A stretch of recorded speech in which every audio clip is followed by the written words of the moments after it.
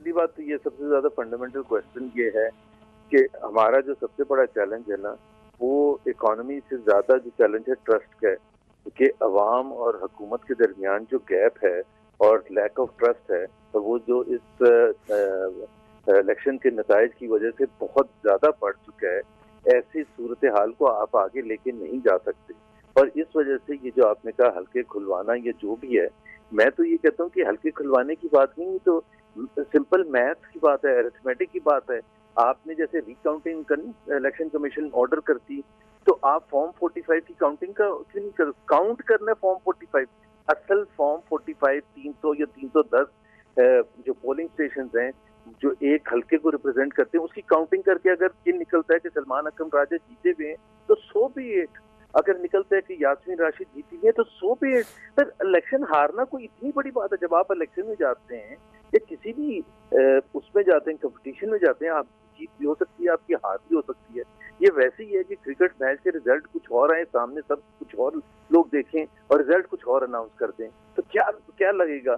اور پھر جو ہاری ہوئی ٹیم ہے وہ کپ لینے کے لیے ٹرافی لینے کے لیے بھی پہنچ جائے تو کیسے لگے گا کہ ان کو تھوڑا سا تو خیال ہونا چاہیے. تو اگر یہ ہو گیا ہے اور جس کے بہت شواہد ہیں کہ ایسا ہی ہوا ہے کہ فیبری 8 کو میں نے بھی دیکھا تھا آپ نے بھی دیکھا تھا کہ 11 بجے رات کو کچھ اور ریزلٹس آ رہے تھے.